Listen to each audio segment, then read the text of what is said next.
I want to look at Romans 8 real quick and have you guys kind of unpack it for us. Romans 8, verse 18 says, "Consider that our present sufferings are not worth comparing with the glory that will be revealed in us. The creation waits in eager expectation for the sons of God to be revealed. For the creation was subjected to frustration, not by its own choice, but by the will of the one who subjected it, in hope that the creation itself will be liberated from its bondage of decay and brought into the glorious freedom of the children of God." So there's this clear idea that something is not right, something will be made right at some point. I think it's universal, it's all over the world. I think to some degree it's intensified in America because we have this expectation that life is supposed to be something better than it actually is. It's part of the driving force of our identity as a culture. Where does that come from? Not only first of all, where does it come from that we're not fulfilled in this life? And where does it come from that we feel like we're supposed to be? Well, in one sense, I would say anything that's east of Eden is already a sign of the fall and brokenness. I mean, God sent us out. So that alone says we're no longer in the geography of glory. We're going to be in a world that is not as we would wish it. And so if you measure life by Eden, everything falls short. Mm-hmm. And that is not meant to create just dissatisfaction and irritation.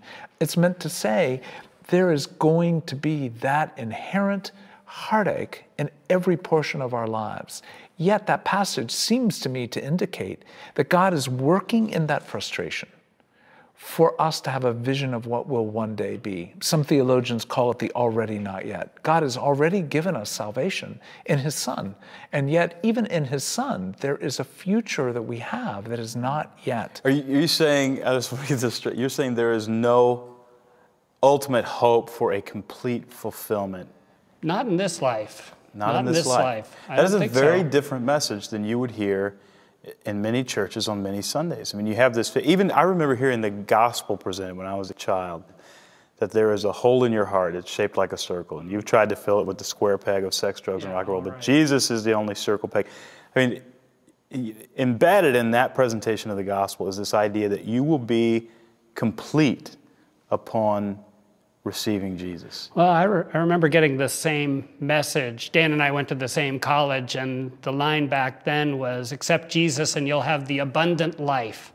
All your problems will be solved. And, you know, after a while I began to say we should have read the small print of that offer because there are a lot of exceptions, to say the least. If Jesus was a product, and I was sold this product with the idea that it would fulfill me, I would have the abundant life.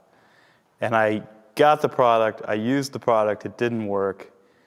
I would either throw the product out and say it's garbage, or call the Better Business Bureau and tell them the people who sold me the product, which is exactly what I think is happening with a lot of people. It's nothing to laugh at. With millions of people in our culture, they're throwing out the church saying, this is ridiculous.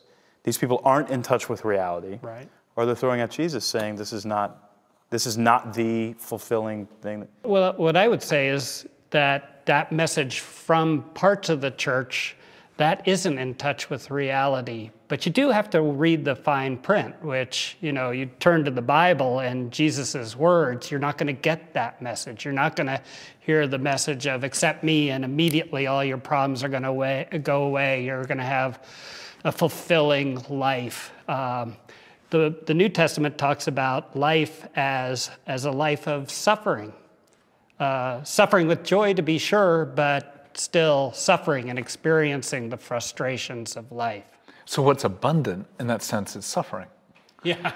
You know, and what's abundant is that in the suffering, there may be a different way of engaging it than we might have if we were left on our own. But in many ways, we're talking about the commodification of the gospel.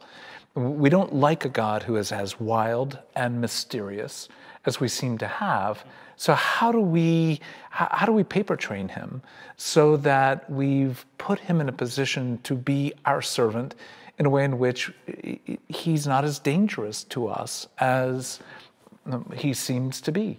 You know, if the fine print happens to include the abundant life is found through walking in the valley of the shadow of death, and the fullness of the gospel is experienced in the desert, The desert's anti-Eden. It's the very place we were not meant to be, that we come to have some taste of the goodness of God. So in some ways, though I think we're putting it in a way that can be easily ignored, we have a problem with control. We really want mastery over this life, and we really presume that the Bible is in many ways an answer book, that if we read it for the 4, 7, 12 principles and do those principles as they are laid out in this particular manual, then we will have the product, abundance, as we so wish. So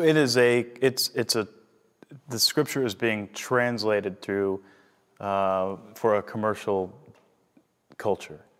I mean, we speak that language so much. I read that the average American encounters 3,000 commercial messages a day.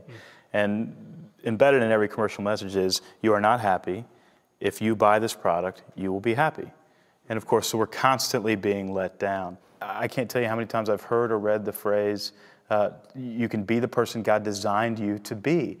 So implicit in that is that I am not the person God designed me to be, which makes me miserable, right?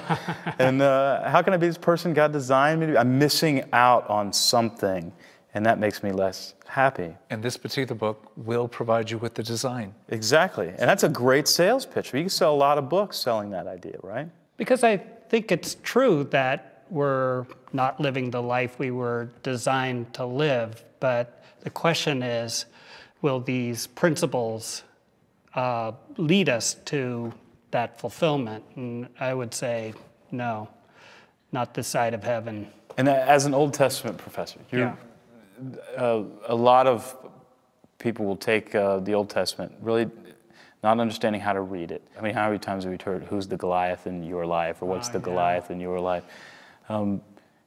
So we take these Old Testament stories and we turn them into self-help messages because we don't know what else to do with them. Yeah, well, what also happened, I mean, Proverbs is a good example of the way that Christians sometimes use the Bible as a self-help book, because you have all these practical, pithy statements of advice about how to live life, and it's connected with rewards or punishments depending on how you behave. Let's take a well-known one, train up your child in the way he should go, and when he grows old, he will not depart from it. And some people look at that as kind of like, well, that's the principle to make sure, to control the fact that my child will be a godly son or daughter and will not depart from the faith. And if they do, they'll come back. It's used as a promise. And you see, that's a misuse of a proverb. That's not what a proverb does. A proverb doesn't give promises. It says, this is the best route to a desired end, all other things being equal.